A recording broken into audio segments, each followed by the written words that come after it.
흙내문 의식이 시작되는 그 시간. 1. 경복궁의 두 번째 문, 의식의 문. 경복궁에는 여러 개의 문이 있다. 가장 앞에 문이 광화문이라면 그 다음으로 마주하게 되는 문이 바로 흙내문이다. 이 문은 겉으로 보기엔 단순한 통로처럼 보이지만 실은 조선 왕조의 격식과 절차가 시작되는 가장 상징적인 장소였다. 예를 일으킨다는 뜻을 품은 흙내문은 말 그대로 궁 안에서 예식과 의전의 시작을 알리는 문이었다.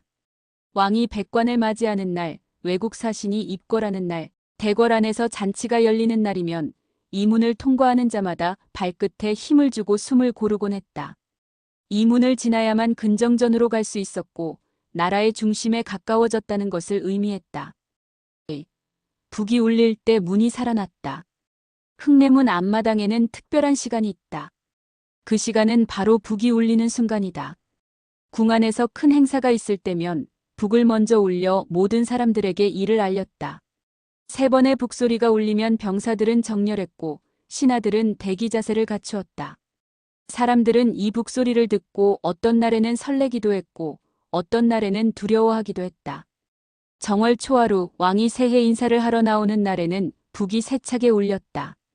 병자년 임금이 직접 군사들을 열병하던 날에는 북이 낮게 울렸고 효명세자가 등극하던 날에는 북이 힘차게 울려 퍼졌다. 그 북소리는 마치 문을 두드리는 듯한 울림이었다. 흙내문은 그 소리에 맞춰 살아 움직였고 그 안과 밖은 북소리로 하나가 되었다. 3. 사신이 말을 내려 걷는 이유. 외국에서 사신이 도착하면 경복궁으로 들어오기 전에 반드시 말을 내려야 했다. 그 내려야 하는 바로 그 장소가 흙내문 앞이었다. 말을 탄 채로 왕을 만나러 가는 것은 예가 아니었기 때문이다. 그들은 말에서 내려 고개를 숙이고 천천히 걷기 시작했다. 사신들은 궁 안의 공기를 다르게 느꼈다. 흙내문 안으로 들어서는 순간부터 발걸음이 조심스러워졌고 들숨과 날숨조차 절제하게 되었다. 어떤 사신은 손바닥에 땀이 날 정도로 긴장했다고 전해진다. 이유는 간단했다. 이 문을 지나가며 보는 모든 궁녀, 문관, 무관, 병사, 왕의 눈길까지 조선의 체면이 모두 이 문 하나에 집중되어 있었기 때문이다. 사신은 자국으로 돌아가면 반드시 경복궁은 어떠했는가라는 질문을 받았다. 그들이 들려주는 이야기는 대부분 흙내문에서 시작되었다. 그 문은 굳게 닫혀 있었으나 예를 지켜주는 무게가 느껴졌습니다. 4. 궁녀들이 수군거리던 문. 흙내문은 궁중 여성들에게도 특별한 장소였다. 외국 사신이 들어오는 날이면 평소에는 조용히 생활하던 궁녀들이 조금 들뜬 마음으로 창 너머를 살폈다. 이번 사신은 젊고 잘생겼대. 말을 탈 때 칼도 찼다던데. 궁녀들은 조용히 웃으며 서로의 옷깃을 정리해주곤 했다. 누가 특별히 나가서 보겠다고 하지는 않았지만 모두의 발길은 은근히 흙내문 가까이 향했다. 그들은 문을 보러 간 것이 아니라 세상 밖에서 오는 사람들을 보고 싶었던 것이다. 그것은 호기심이었고 또 나아가지 못하는 삶에 대한 작은 위안이었다. 그들의 속삭임은 문 뒤에 가려졌지만 궁중 깊은 곳에서도 들리는 듯했다. 흙내문은 그 수많은 시선과 이야기를 품고 있었다. 5. 왕과 왕비가 지나던 의식의 통로. 흙내문은 단지 사신과 신하를 위한 문만은 아니었다. 왕과 왕비가 공식적으로 움직일 때도 이 문을 통과했다.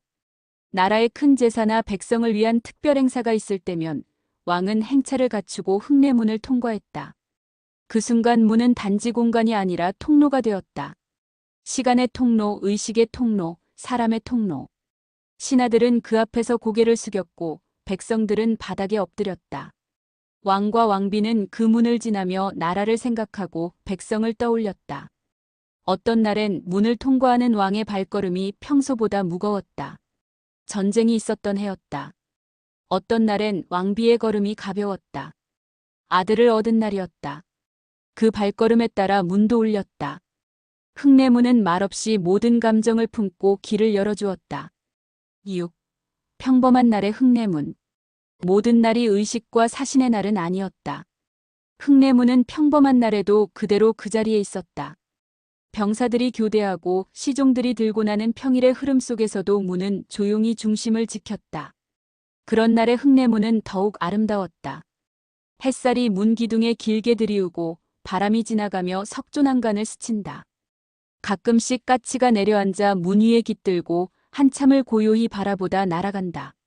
그 장면을 본 궁녀는 그 순간을 평생 잊지 못했다고 했다. 그날의 흙내문은 말없이 하늘을 품고 있었어요. 7. 역사의 풍랑을 지나며 흙내문도 많은 시련을 겪었다. 경복궁이 불타고 왕조가 바뀌고 나라가 혼란 속에 빠질 때도 이 문은 늘 그 자리에 있었다.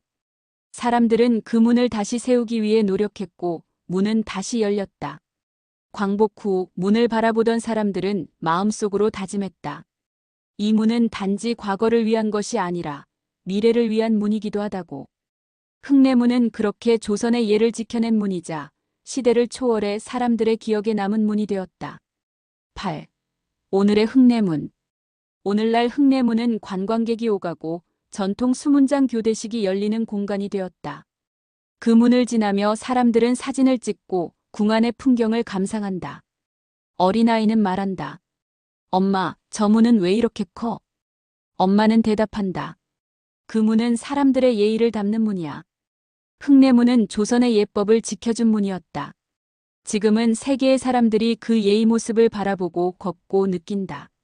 시대는 변했지만 문이 품은 정신은 여전하다. 누군가는 아직도 그 문 앞에서 예를 갖추어야 할 것 같은 기분이 든다고 말한다. 그것이 흙내문이 지금도 살아있는 이유다.